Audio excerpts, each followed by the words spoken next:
So one of today's projects is taking the screens off the shade house. It's a big project. So this is day 3 on hurricane prep. Big project today is taking the screens off the shade house. It's just too much, the wind is too strong for the screens. It would actually push the whole shade house out of square, and it would be a big mess to reposition it. We've done that before, ages ago, on one of the other hurricanes. And so anyway, what we're going to do is cut off like 3 sides of each rectangle and roll up the screens, and we're hoping that it's not quite as bad to put the screens back that way as it normally is, because actually getting the screens, especially the top ones above all the bars and everything, it's a big deal. So we'll always try to wait till the last moment to see if the hurricane is really happening, and it really seems like it is. And in fact, they have predicted stronger winds for Sunday now, and so this is one of our big projects. We've got a lot of big projects for tomorrow too, but we'll see how long this takes.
Right now I'm working on reducing this. This is all Julie grafts that I've done in the last 14 months or so.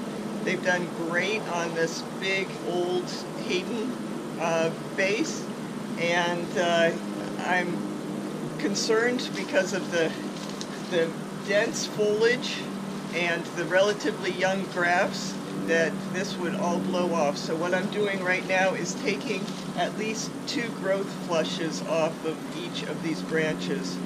And I've learned that you've got to be drastic when it comes to hurricanes. If you're timid, you end up risking the health of the tree, or in this case, the graft. So even though this is a lot of really wonderful Julie foliage that is going down to the ground, I think it's the best decision at this point. We also, in just a minute, are going to continue on the project to take the screens off of the shade house. That's a big job. I had to do a little trimming earlier just because of plants growing through the screen. It's sort of a neglected piece of the landscape when mangoes are in season, and some things just grow really fast. So it was too hot to work out there before, so we worked on trimming instead. And now that it's toward the end of the day, we can get that project done too. So anyway, there's always something to do as long as it's daylight. And so maybe I'll finish up this until our last helper comes, and then we will shift over to the shade house. Oh, I want to show you one quick thing while I'm thinking of it. This would be great graft wood.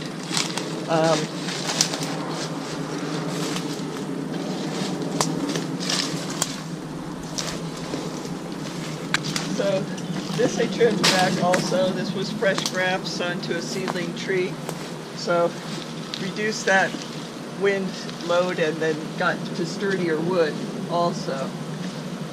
Did the same thing here. I've got a few little shoots that are being prepared for grafting, and there's no wind resistance basically for those. I'm a little concerned about this papaya because it's very tall. Still deciding as far as whether to take that out or not.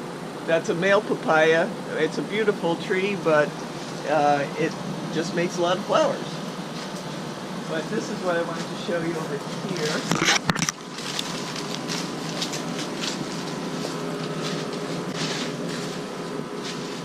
This is a grafted tree. It's fruit punch and Zill-Indo-Chinese, and it was getting big. I might still take a little bit off of there, but this was definitely a risk for blowing over. So I took a lot of the canopy off the top. This is a moringa. It's a very fast-growing brittle tree. So I took all the branches off the top.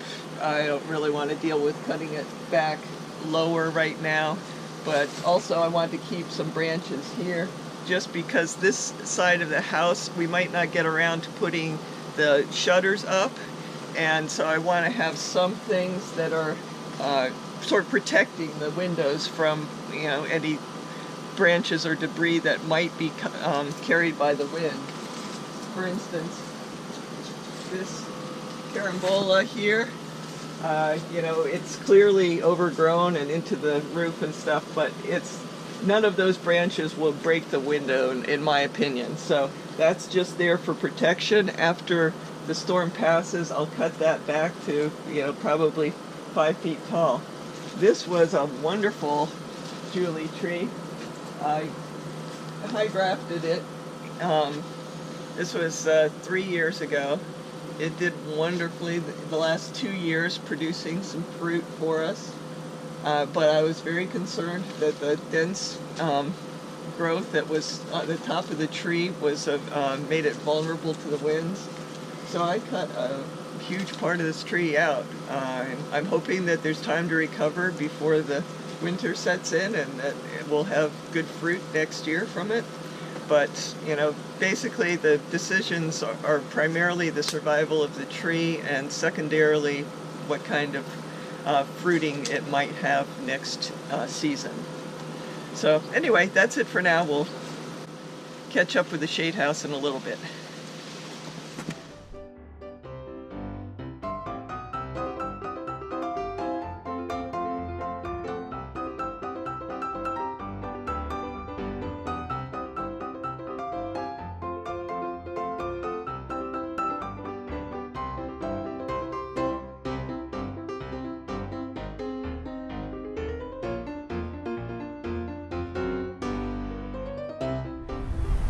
Okay, so shade house, big project.